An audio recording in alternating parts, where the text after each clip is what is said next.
केला बेचने वाली चुड़ैल। एक बार की बात है, जादूपुर नाम के एक गांव में करतब दिखाती एक औरत एक रेड्डी के लिए गांव में आती है। आइए आइए मेहरबान कदरदान, खाइए रोहड़ा के ताजे ताजे केले। कभी खाए नहीं होंगे ऐसे केले, पीले पीले केले खाइए।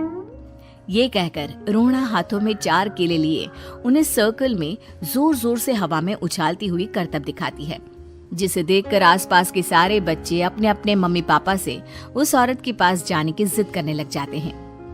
पापा, ऐसा तो सर्कस में बॉल से होता है ना, ये आंटी तो केले से कर रही है। चलिए ना पापा, देखते हैं।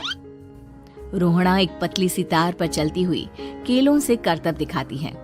आते जाते सभी लोग बाहर रुककर उसके करतब देखते हैं और वाह वाही करते नहीं थकते। जैसे ही एक आदमी पास आकर उसे पैसे देने लग जाता है, तब वो कहती है, अरे नहीं नहीं साहब, मैं करतब तो बच्चों के मन को बहलाने के लिए करती हूँ। धंधा तो मेरा केले का है। पीछे देखो मेरी रिड्डी, जो भी मेरे केले खाएगा मेरी तरह चुस्त दुरुस्त और तंदुरुस्त हो जाएगा। पता चलता है क्या कि मेरी उम्र 55 की है। अरे पर ऐसे ठंड के मौसम में कोई केला क्यों खाएगा? ये ऐसे वैसे केले नहीं है साहब, ये शरीर में गर्मी देते हैं। ठंड को दूर भगाए जो भी रोहिणा के केले खाए। पापा, अगर मुझे केले नहीं मिले तो मैं घर नहीं जाऊंगी।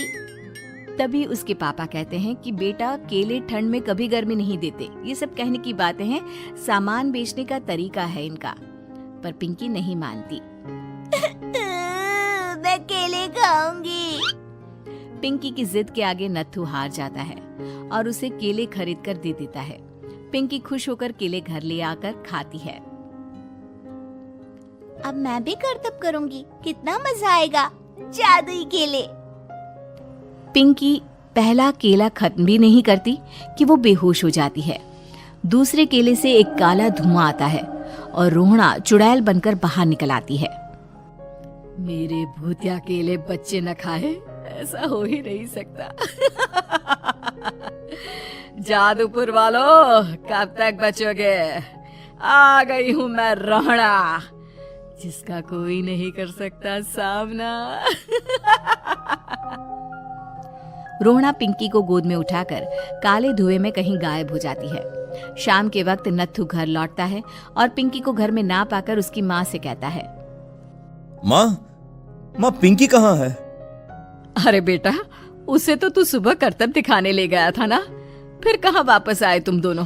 मुझे लगा तू उसे अपने साथ मंडी ले गया होगा। हे भगवान, मेरी बच्ची कहाँ गई? मैं उसे घर ही तो छोड़कर गया था माँ। नत्थू गांव के घर कोने में अपनी बेटी को ढूंढता है, पर उसे वो कहीं नहीं मिलती। परेशान होकर आखिर रो रो कर नत्थू हिम्मत हार कर घर लौट आता है। अगली सुबह रोहड़ा फिर से करतब दिखाने आती है और इस बार पिंकी की तरह रोनी केले खरीद लेता है। 50 रुपए दिए थे पापा ने, सारे पैसों की मैंने केले खरीद लिए हैं। अब मैं भी आंटी की तरह ही करतबबाज बन जाऊंगा। यही सोचते हुए रोनी केले खाता है और पहला अकेला केला आधा खत्म भी नहीं करता कि चुड़ैल उसके सामने आ जाती है। मेरे साथ चलने का समय आ गया है रोनी। ये तो बस शुरुआत है।